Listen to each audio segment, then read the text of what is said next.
Good afternoon and welcome to our webinar entitled Resiliency for Educators. I'm Jen Hagerman and I'm joined by Phyllis Brown. We are TAC staff developers for the Lincoln Intermediate Unit.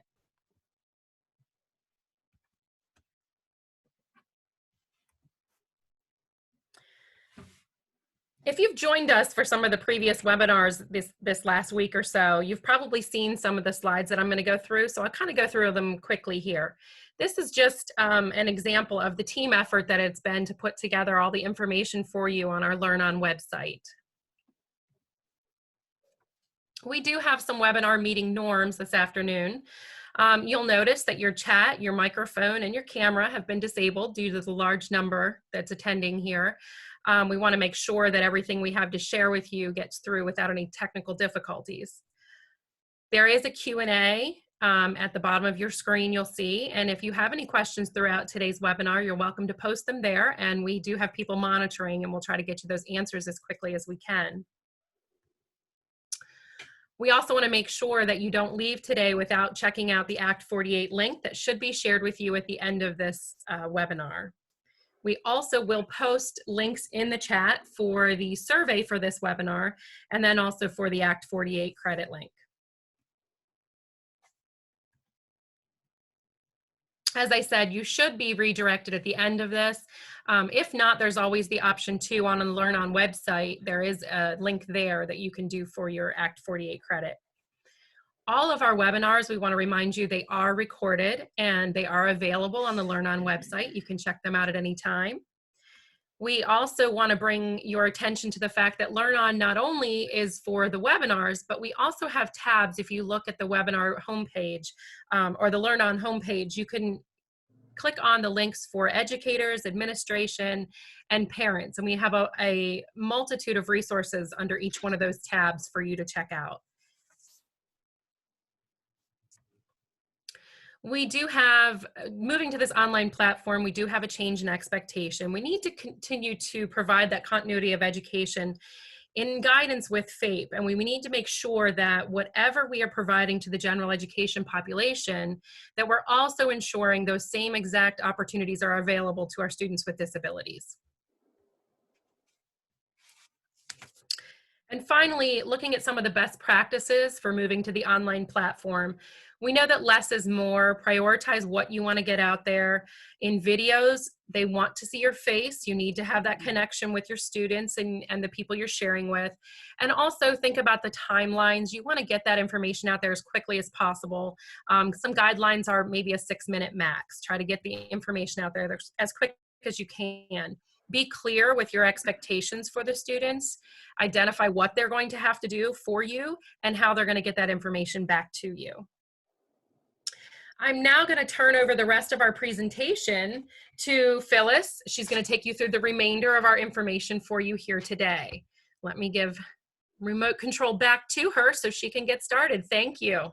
Thanks, Jen.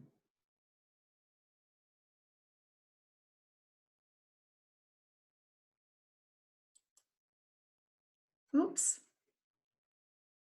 Excellent, I have it back. Well, welcome, leaders of learning. Resiliency is a practice, my friend. Life doesn't get easier or more forgiving. We get stronger and more resilient. Again, thanks for joining us. Let's take this time together to explore how can you be your best resilient self? And yes, indeed, self is spelled capital S-E-L. We are definitely looking at social emotional learning these days. Let's recognize that resilience is an essential strength to building this healthy, caring, virtual community of learners and leaders. Let's make the connection between strategies that support your resiliency practice and some applications for your online school environment. Resilience.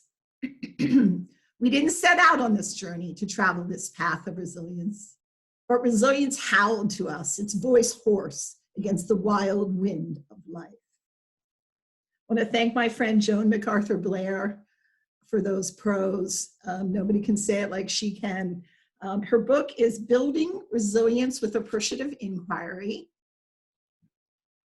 Resiliency. Our go-to is Dr. Rick Hansen. His book is entitled Resilient, renowned neuropsychologist, and he has a trademark blend of the neuroscience piece, mindfulness and positive psychology, resilience, the capacity of human beings to adapt well in the face of adversity, trauma, tragedy, threats, or significant sources of stress.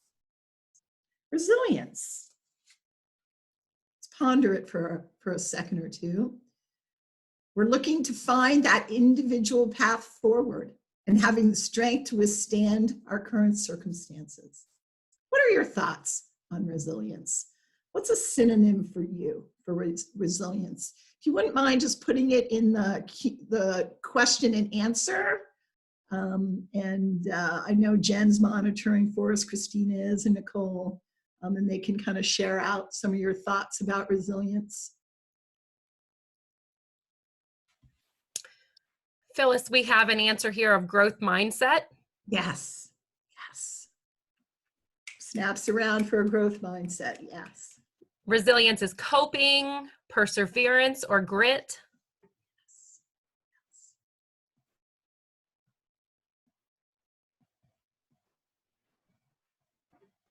Brilliant. Keep on keeping on. Flexibility, strength during adversity. Love it. Brilliant. Adapting. Yes. Some great answers here. You're doing the hard work. When I think of a synonym for me, definitely hope. Hang on, pandemics end. What are you focusing on? Your energy will go in that direction. A couple more answers, Phyllis. Okay, great. Someone shared that it's pivoting, which is awesome. I love that word. Someone shared, when you consider a child's baggage when you are teaching, they may be elsewhere, meet them where they are, and also bouncing back when life gets tough, when things get tough. Absolutely. Thank you, Christina. So again, how are you going to envision yourselves as these radiant stars in the lives of your students? How will you be supportive, tolerant, accepting, respectful? We are creating this society of radiant stars, the leaders of learning. Reflection, insight, transformation. Reflection. We can't change things we don't recognize. Insight. What are you learning about yourself? What do you want to see more of in yourself? Transformation. How do we want to be the butterflies, my friends? How do you want to grow your best self as you journey through this experience? Have a think about your best self, your best resilient self. Maybe think about that story. How'd you turn those wounds into wisdom? What or who enabled that strength? What's working for you right now?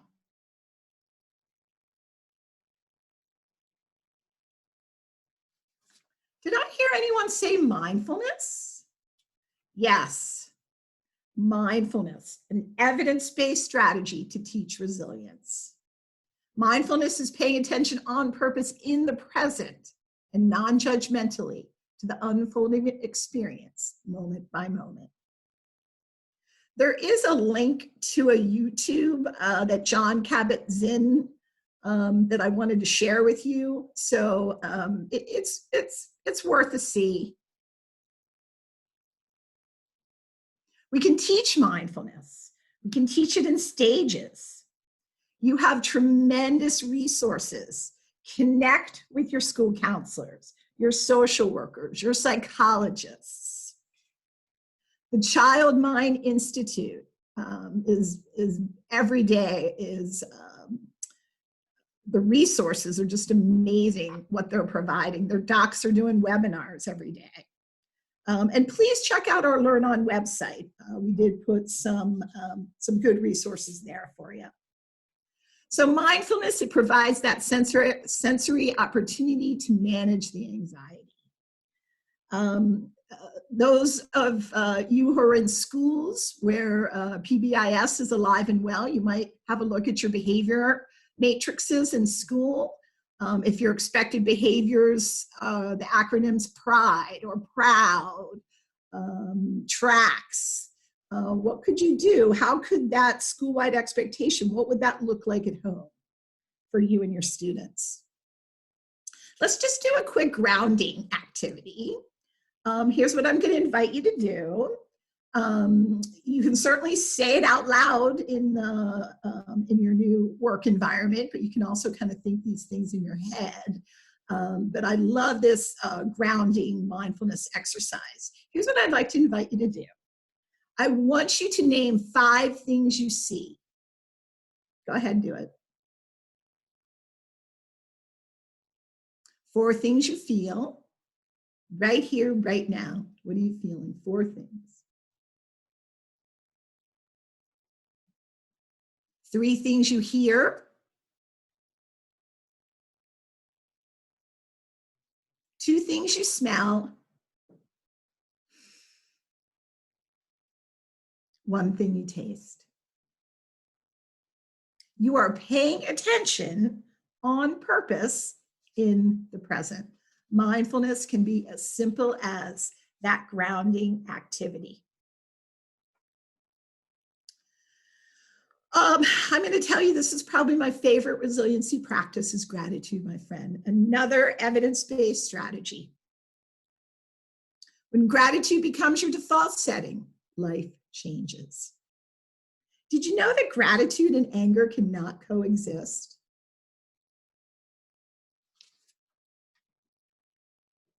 Go-to resource, Jeffrey Froh. Think of something that you're grateful for that 3 weeks ago you would not have even thought about. Making grateful kids. What opportunities we have. Amazing silver linings. Gratitude is so good for us. It is so good for kids. Study out of the Greater Good Science Center, our youth, they reported greater life satisfaction, more positive emotion, and they feel more connected to their community. How are we going to stay connected to each other?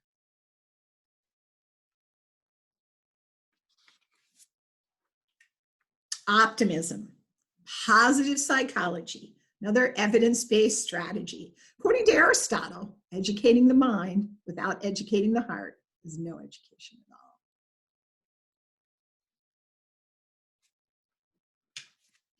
So we can teach optimism. We can explain that feelings and responses to events are not caused by the events themselves. We can help young people understand the practice of self-talk, generating alternatives, more optimistic explanations. Optimistic Child, Martin Seligman. Great resource. We can also help, ourselves, and we can help our students understand that feelings are like the weather, right? My favorite new word is impermanence. Favorite new vocabulary word, this too shall pass, my friends. Rain is real, but sun will eventually appear. Clouds of emotions will roll by.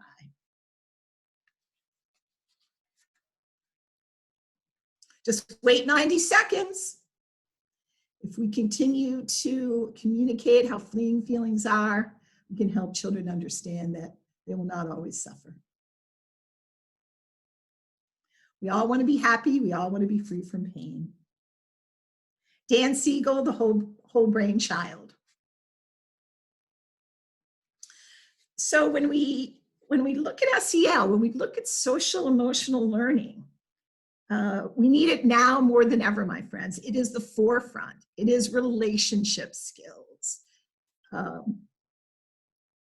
Embedded in these critical SEL competencies is trust and presence and commitment and mindfulness, physical and emotional safety, giving and receiving feedback, defining and achieving measurable goals, relinquishing anger and hurt. What is anger? Fear, hurt, frustration. Let's maintain our important relationships. What is the gift of time inviting you to become?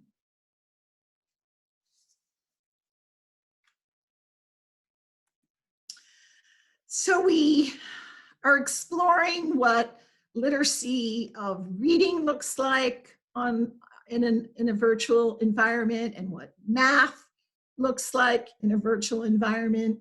We're inviting you to really start to envision this literacy of the heart, my friends. Let's do an activity together. Here's what I'd like to invite you to do.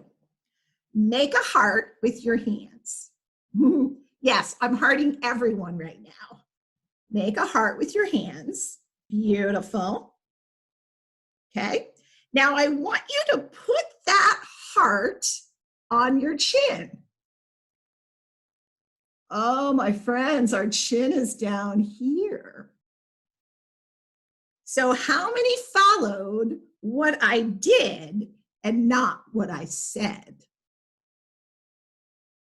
Would you be brave enough to put that in the Q&A?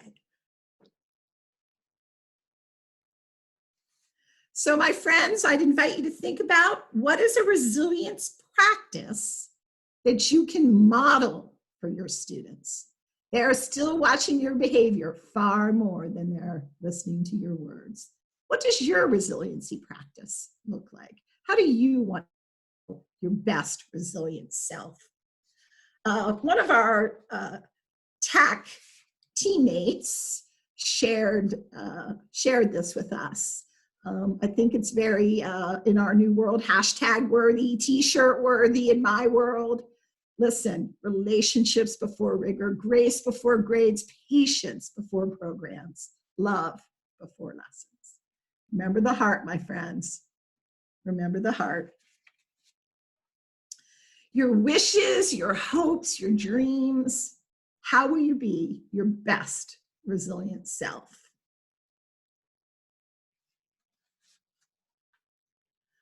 Well, I appreciate your willingness to be with us this afternoon. Christina, Jen, and I do have some office hours that we'd be more than happy for you to join us in that Zoom room, and we're happy to be able to answer any of your questions or be able to have some conversation around how you can grow your best resilient self. Do we have any questions in the Q&A, my friends? Okay. Not any current questions, but we have a little time if anybody would like to type a question in or be given permission to speak. We can wait a minute maybe for that. Sure. I'd love for them to start to populate their wishes, hopes, and dreams. If the most positive thing happened for you in terms of your resiliency practice, what would that look like? What would it sound like? What would it feel like for you? Phyllis, if you want to go to the next slide so they can see our office hours date, and there you go. Excellent. Thanks for your help with that. Sure. So again, like Phyllis said, we do have office hours this week. If you want to join us April 8th, you can do that through the LearnOn website if you have further questions. There's my cell. I'm a good texter. Someone mentioned here, can you remind us of what PBIS is?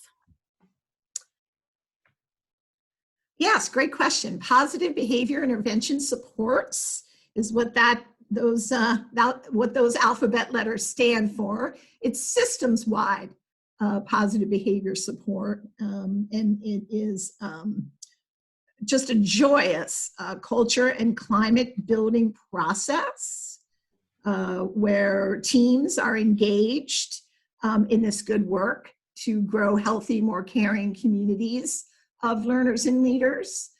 So definitely a systemic approach. You want to know more about PBIS? Oh my goodness, we'd love to have conversations with you about that. Please connect with us. Great question.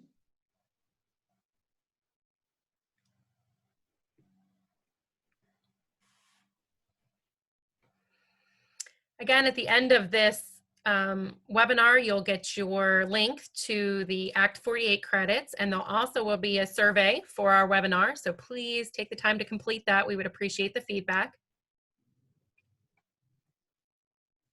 And I don't see any other questions, Phyllis. Excellent. Well, thank you so much again for joining us this afternoon. I want to personally just give a shout out to the TAC team and to all the folks who helped support us to be able to bring this to you today. And please, my friends, be well, stay safe, take good care, peace and love. Thank you.